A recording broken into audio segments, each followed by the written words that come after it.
déguisée. On tolère ça parce qu'on n'a pas les ressources pour faire les enquêtes. Des idées tranchantes. Mais est-ce que c'est normal qu'on accepte ça? Karine Gagnon. C'est le jour que beaucoup de souverainistes, beaucoup d'indépendantistes, beaucoup de rêveurs dans un Québec indépendant attendaient. Donc, Paul Saint-Pierre Plamondon qui révélait aujourd'hui le budget de l'an 1 d'un Québec indépendant. Ta réaction, Karine Gagnon, chroniqueuse politique au Journal de Montréal, Journal de Québec et aussi directrice adjointe de l'information au Journal de Québec, point d'interrogation. Allô, Sophie. Ben, en fait, ma réaction, c'est que c'est un exercice qui peut paraître un peu aride, là, puis on s'entend que, tu sais, c'est des projections, que ça peut changer et tout ça, mais ce qui est intéressant, c'est au niveau, je trouve, stratégique. C'est qu'avec ça, le PQ vient placer, dans le fond, un premier morceau, si on veut, par rapport à toute sa montée vers, disons, obtenir plus d'appui aux prochaines élections. Et c'est là que je trouve que c'est intéressant parce que ça vient remettre cet exercice-là, notamment notre premier ministre François Legault, dans ses contradictions. Et le PQ l'exploite bien. Là, si tu as vu, Sophie, si tu as eu l'occasion de voir la publicité du PQ diffusée sur les réseaux sociaux en fin de semaine, on voit François Legault en 2005 lorsqu'il avait fait cet exercice-là. C'était très malin comme publicité, d'ailleurs, de replacer François Legault, de lui rappeler son passé souverainiste et son passé indépendantiste. Oui, puis tu sais, en fait, il dit même que c'est non seulement pertinent, la souveraineté du Québec, mais que c'est devenu urgent. Alors, tu sais, ça le place vraiment dans ses contradictions plus que jamais. Et c'est là que je trouve ça intéressant parce que la CAQ, c'est une coalition. Donc, tu sais, c'est l'union de toutes sortes de forces, fédéralistes, souverainistes. Puis jusqu'ici, ça a tenu ça.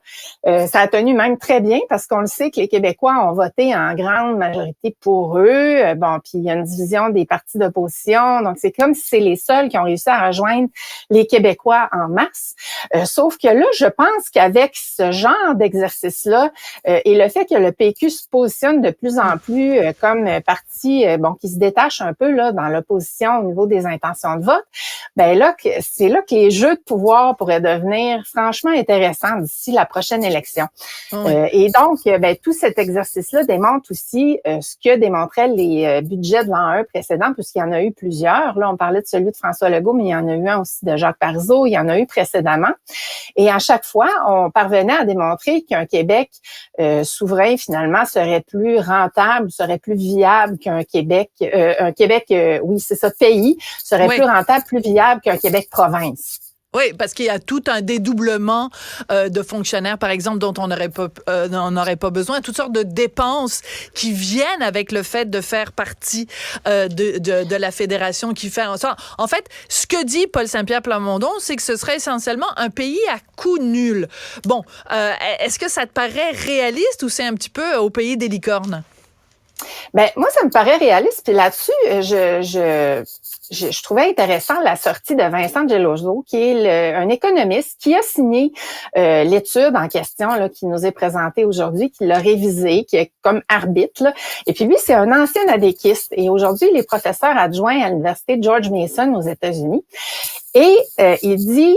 Dans le fond, il est pas péquiste, mais il est souverainiste depuis quelques années et il dit il est temps de cesser de faire peur aux Québécois par rapport à la souveraineté. Et ça aussi, je trouve ça intéressant dans la stratégie, c'est que c'est toujours l'épouvantail que, autant là maintenant la CAQ, au même titre que le faisaient les libéraux à l'époque, si tu te rappelles, là ils sortent toujours cet épouvantail-là pour dire aux gens ah mon Dieu, ça va être la fin, ça va être épouvantable, on n'arrivera plus, les aînés n'auront pas leur pension de vieillesse. Tout le monde va perdre son emploi. Tu sais, on pourrait en nommer plein. On l'a tout entendu. Ouais, on va perdre les rocheuses, puis bon, ça va être l'enfer. Oui, exactement. Alors là, je trouve ça intéressant parce que Vincent Geloso, l'économiste, vient dire qu'il faut arrêter de faire peur aux Québécois en disant que le Québec serait perdant.